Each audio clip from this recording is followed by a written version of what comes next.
que siempre pone a disposición del pueblo dominicano esta estación con los objetivos de informar, orientar y educar al pueblo dominicano. Hoy es lunes 16 de septiembre, año 2024. Lunes urológico. Buenos días, doctor Pablo Mateo. Muy buenos días. Agradecer a Dios, como siempre, por un nuevo día que nos levantamos, caminamos, podemos ver, escuchar, dar un abrazo. Gracias a Dios por todo eso. Gracias a don Bienvenido Rodríguez y a la familia que nos permite llegar a todos ustedes cada lunes en los lunes urológicos. También pueden vernos por el canal 110 de Claro y 90 de Altiz. Iniciamos con nuestro tip urológico de la semana. Cuando la enfermedad de Peyronie es una enfermedad del pene, necesita ser tratada antes de llegar a la cirugía. ¿Cuáles son los medicamentos inyectados que podemos utilizar? Pues dentro de esos medicamentos, siempre vigilado por un urólogo, tenemos la colagenasa o el Ciaflex, el verapamilo y el interferón. Ante la duda, visite a su urólogo. Pues vamos a pasar inmediatamente a presentar nuestro invitado especial del día de hoy. Damos los buenos días a nuestro hermano y colega doctor Wellington Ledesma. Muy buenos días, maestro. Roberto, buenos días. Buenos días, doctor. Y buenos días extendidos para todos los que están en sus hogares escuchándonos. Agradecido como usted y como deberíamos estar todos de un nuevo día. Y bueno, vamos a iniciar presentando entonces a nuestro súper especial invitado. Y digo súper especial porque también una persona que conocí de cerca y con quien desarrollé una amistad muy importante. Desde el este nos acompaña el doctor David Castillo, él es cirujano urólogo y estará hablándonos de un tema fundamental, importante, muy trascendental, según entiendo yo, y se llama resistencia a los antibióticos e infecciones de las vías urinarias. Muy buenos días, doctor David Castillo. Muy buenos días, gracias por la invitación para este prestigioso programa. Bueno, tenemos un tema interesantísimo, Roberto, hoy, que es el tema de la resistencia. Resistencia, vamos a definir ese término para que nuestros oyentes se vayan familiarizando. Resistencia quiere decir, en términos llanos, que eso nos va hoy a dar cátedra a nuestro invitado especial, el doctor David Castillo. Cuando llega ese paciente con una infección y le dan antibióticos y como quiera sigue con fiebre y al final se muere, fallece, que es a lo que todo el mundo le tiene miedo, a la muerte, pero todos vamos por ahí. Entonces, el familiar queda inconforme porque dice, pero él tenía fiebre, una fiebrecita y se murió. ¿Por qué? Porque generalmente esos pacientes hacen resistencia y no responden a ningún antibiótico. Entonces, ese es el tema que nosotros vamos a tratar en el día de hoy. Para ese público que tiene un dolor de muela o tiene un dolor de cabeza y va a la farmacia y de manera irresponsable, muchas veces los farmacéuticos o los que trabajan en farmacia a veces no saben ni escribir, lamentablemente, que eso debería tener un control. Compra un antibiótico para un dolor de cabeza. Entonces, empieza ahí a hacer la resistencia ese paciente. Cuando entonces debuta con una infección, ese es el paciente que no responde a ningún medicamento, porque por todo se toma un antibiótico, porque no saben. Y entonces esa es una de nuestras finalidades, pues orientar a la ciudadanía. Por eso tenemos aquí en el día de hoy a nuestro colega invitado David Castillo, quien nos va a hablar de la resistencia a los antibióticos en las infecciones de vías urinarias. ¿Cómo no? Este tema es un tema que a mí me viene llamando la atención desde hace unos años. Surge luego de que un urólogo, parte de nuestra sociedad, realizó un pequeño estudio de sensibilidades dentro de los pacientes que acudían a su consulta.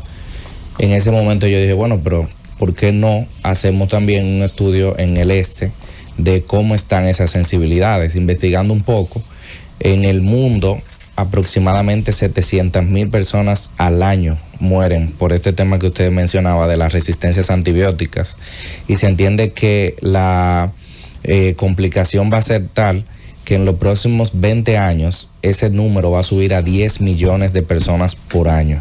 Es decir, que ese es un tema importantísimo que debe llamarnos la atención, y por eso la Organización Mundial de la Salud ha creado lo que es la Semana de Concientización sobre el uso de antibióticos, que se cumple del 18 al 24 de noviembre este año, y esto es para trabajar sobre esos aspectos que usted mencionaba. ¿Cuáles son estos? Los de el no usar antibióticos de manera indiscriminada, lo de tener una indicación para su correcto uso, lo de usarlo la cantidad de días que necesita, a la dosificación que necesita, porque a medida que vamos tomando los antibióticos, y no solamente tomando antibióticos, sino tomando antibióticos de mayor generación a lo que quizás necesitamos, entonces vamos complicando un poco más el problema. Por eso nos llamó la atención, y tenemos todos los urólogos un grupo de pacientes, tenemos siempre, que vuelven a la consulta, que tienen una resistencia. Hay que dividir un tema que es resistencia y colonización, porque hay personas también que son usuarios de sonda. También eso es un tema que nosotros tenemos que tratar, porque esos pacientes a veces están colonizados por bacterias, no presentan síntomas, y en estos casos muchas veces se recomienda el no usar antibioterapia, sino simplemente observar la presentación de síntomas de este paciente. Entonces, también hacia adentro de nuestra sociedad, hacia adentro de los médicos, y recordar que no solamente somos los urólogos los que manejamos infecciones de orina, sino también están los ginecólogos, están los médicos generales, que son vamos a decir, la puerta de entrada del tratamiento de las infecciones de orina. Cuando llegan a nuestra consulta, un alto porcentaje de esas infecciones de orina ya llegan con un tratamiento. Entonces, hay que concientizar mucho sobre cuáles son los antibióticos que estamos utilizando en este momento, cuáles están creando mayor problemática, y cuáles llevan y cuáles no llevan lo que es una medicación antibiótica. Pero algo que yo puedo conseguir hasta en el colmado, ¿cómo se puede regular eso, controlar eso, o decirle a un paciente, mira, esto no es así, claro, sino que eso requiere como bien señalas, una prescripción médica? El médico es que sabe cuántos días tú tienes que utilizarlo para esto, pero ese descontrol que usted va hasta un colmado, sí. David, ¿cómo lo que sucede es que los antibióticos no deberían bajo ningún concepto ser de venta libre. Los antibióticos deberían ser de una venta restringida bajo receta médica, y esa receta médica debe tener la que es la posología, la concentración necesaria y la dosificación necesaria. La tendencia mundial dentro de los médicos es hacia la monodosis, o hacia restringir dosis a lo más posible, es decir, darle un concentrado alto de antibióticos que necesiten menos cantidad de dosis, para que haya menos probabilidad de que creen resistencia a las bacterias. Pero todo eso debe ser manejado por una persona que conozca lo que es cuáles son las dosificaciones, y también conocer, sobre todo, a mí me llama mucho la atención que, por ejemplo, el antibiótico de mayor uso que tenemos ahora mismo, en cuanto al uso cotidiano, podríamos mencionar la ampicilina, que es probablemente el que se utiliza con mayor frecuencia, claro. Nosotros hemos tenido pacientes que lo utilizan hasta para destapar la pastilla y ponérsela en la herida. Hasta ese nivel llegan.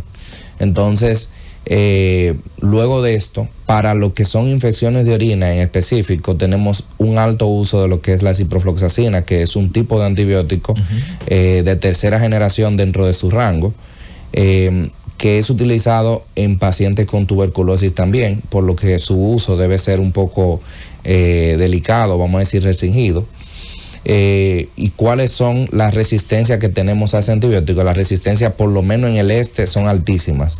Estamos hablando de una resistencia por encima de un 40% dentro de los 94 cultivos que nosotros tenemos ahora mismo en verificación, aproximadamente 46% tiene resistencia a la ciprofloxacina, sí, casi la mitad. Y luego de ese 46% existe una franja de aproximadamente un 8% que es ligeramente sensible. Ligeramente sensible quiere decir que ese antibiótico necesita mayor concentración de lo normal para poder matar a esa bacteria. Entonces tenemos menos de la mitad que puede ayudar a un paciente con una infección de orina.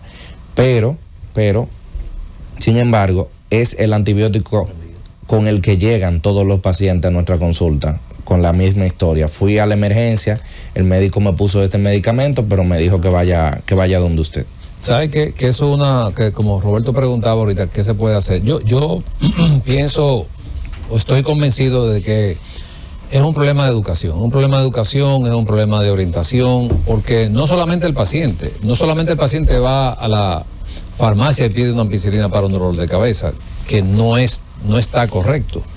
También, y no quiero con esto pues lastimar a nadie, pero también tenemos médicos que prescriben antibióticos de manera indiscriminada. O sea, sin un concepto claro, sin un criterio claro de que ese paciente lleva antibiótico. Entonces, tenemos también que ver esa parte ahí. Entonces, cuando un paciente se toma 7 días de antibiótico y no era el que necesitaba, estamos creando un problema al paciente. Entonces, es un problema casi generalizado que tenemos. Usted va a una farmacia, por ejemplo, en Estados Unidos, y nadie le vende antibiótico, sino es prescrito con un criterio definido de que el paciente necesita esa sustancia.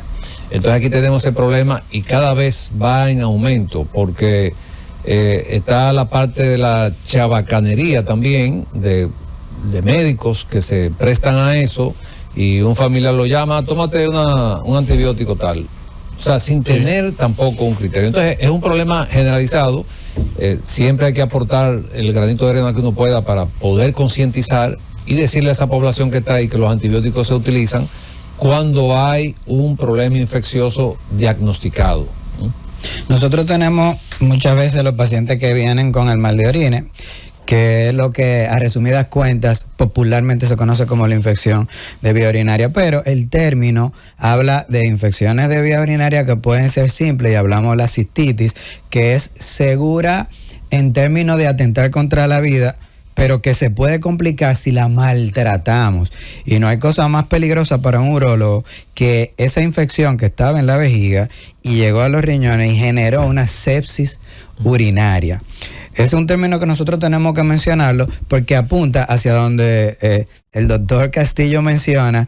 La tendencia es que si seguimos mal utilizando los antibióticos, no va a morir la cantidad de gente que está muriendo ahora, sino que en pocos años va a morir millones de personas. Esa estadística, de hecho, se compara muchísimo con la estadística de suicidio por año. 700,000 fue usted. 700,000. Sí, muy comparado.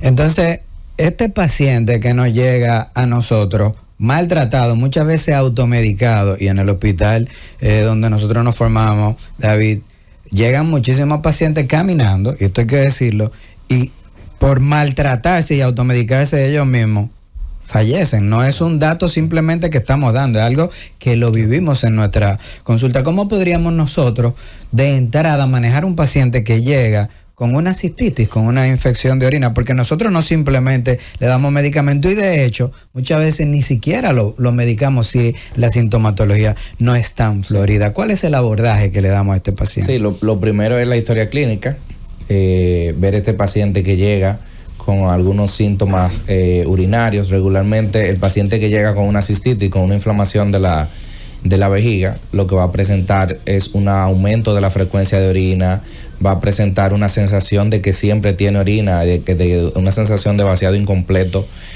constante. Puede presentar fiebre, pero regularmente cuando presenta fiebre involucra ya que esa cistitis ha evolucionado a un cuadro un poquito más complicado.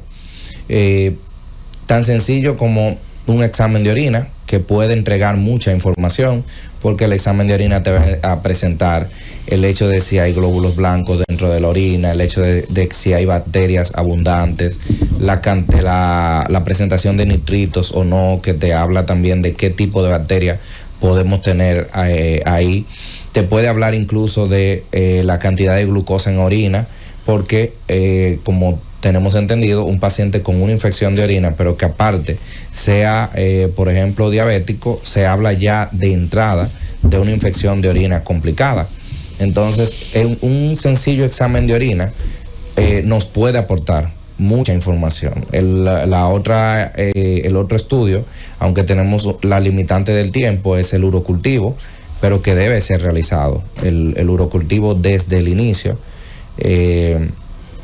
Y posteriormente a eso, hacer una pequeña historia clínica para saber, este paciente se medicó, se automedicó o no, para entonces saber para qué, con qué antibiótico vamos a utilizar. Pero sabe que eso que tú comentas de la infección, es importante también decir que muchos pacientes, hombres o mujeres, o las mujeres principalmente con ese mal de orina que llamamos cistitis, en muchas ocasiones ese proceso o ese malestar que tiene esa persona no necesita antibiótico. Claro. Porque hay muchos cuadros de molestia orinal que son irritativos, que no son bacterianos. Entonces, es importante hacer la diferencia de qué paciente necesita antibiótico y cuál no necesita antibiótico. Porque, ¿qué pasa? Cuando los pacientes tienen esos malestar, es a comprar antibióticos, sí, que va la mayoría de las personas. No aumentan el consumo de agua, no hacen lo que nosotros recomendamos generalmente, que probablemente es una irritación de la vejiga, que con simplemente aumentar el consumo de agua probablemente mejoren esa molestia. Claro. En México, por ejemplo, está la tendencia de que los pacientes, hasta no llegar el cultivo de la orina, no se utiliza antibioterapia, simplemente se utiliza un antimuscarínico. Eso pudiera ser, vamos a decir que un poquito discutido, pero se pueden utilizar algunos medicamentos antiinflamatorios y solamente poner antibioterapia siempre y cuando dentro del examen de orina, que es el primer examen que vamos a tener, entonces haya datos que nos hablen de una infección bacteriana. Ya. Sí, así mismo. Nosotros, dentro de esos análisis de entrada de orina que podemos hacer, también es importante hacer algunos análisis cuando el paciente viene con manifestaciones generales para ver cuál es su estado general, y que nos ayudan incluso a determinar si este paciente merecería ser tratado de manera ambulatoria o si hay que ingresarlo. Tal vez quizás es importante también mencionar esto para que la gente vea que no tomamos una decisión tan a la ligera con un síntoma tan frecuente, pero para nosotros tan importante. Así es, el paciente debe ser evaluado de una manera completa, hacer un hemograma, una serie de glóbulos rojos para ver si este paciente tiene alguna otra afectación. También es importante los azoados, la urea, la creatinina para poder determinar, porque en pacientes que tienen insuficiencia renal crónica, en pacientes que pueden presentar o debutar con una insuficiencia renal aguda, también ameritan ser atendidos, y también la elección del antibiótico. Para la elección del antibiótico es importante lo que son los azoados y también lo que son las enzimas hepáticas, para elegir qué antibiótico voy a utilizar en el caso de administrar un antibiótico. Es importante también dentro del cuadro clínico ver si el paciente puede tener alguna enfermedad viral, porque también, por ejemplo, la presencia del HIV o de otros tipos de enfermedades que pueden afectar el sistema inmunológico, entonces puede ese paciente estar iniciando con una clínica, como usted mencionaba, una paciente que llega por sus pies, pero que quizá dentro de una semana el cuadro va a ser otro, va a ser un cuadro descompensado, que es un cuadro bien frecuente dentro de los hospitales. Sí, en esos pacientes que inician con ese mal de orina, que se le toma muestra, es importante también hacer mención de lo que es la muestra, la toma de muestra. Sí. ¿Cómo debe tomarse una muestra de orina para evitar una contaminación en el momento de la toma de la muestra? Entonces siempre me he encontrado con pacientes que tienen un cultivo positivo y yo le pregunto, ¿cómo se tomó la muestra? Y resulta que la tomaron mal. Entonces, tanto en la mujer como en el hombre, lo primero es que nunca debe tomarse el primer chorro, sino el segundo chorro de la orina, porque el primer chorro podría contaminarse tanto con la vulva como con el prepucio y entonces salir un cultivo positivo, pero falso positivo. Sí. Esa es una de lo que recomendamos que se haga. Lo otro es que el frasco donde se toma la muestra para el cultivo no debe tocar la piel ni de la mujer ni del hombre, cualquiera de los dos. ¿Por qué? Porque al hacer contacto puede contaminarse también la muestra. Entonces, son factores que hay que tomar en cuenta y que hay que informarle al paciente cuando se va a tomar un cultivo de la orina. Porque muchas veces el paciente se toma un cultivo y la bacteria que sale es una bacteria que es normal en el área donde hizo contacto con la toma de muestra. Entonces, esa parte también es importante tomarla en cuenta. Claro, y también los pacientes que son usuarios de sonda, que no debe bajo ningún contexto ser tomada lo que es la muestra de la bolsa de la sonda, sino luego de un cambio de sonda a esa sonda que fue cambiada es que se le toma la primera muestra para poder tener un examen de orina que sea un poco más significativo, porque puede haber algún tipo de colonización de ese material que no debe estar, pero que está, o que vamos a decir, hemos inventado para poder facilitar la vida de los pacientes, pero que naturalmente no debe estar ahí. Entonces se crean colonizaciones de bacterias que pueden hacer un cruce dentro de los cultivos.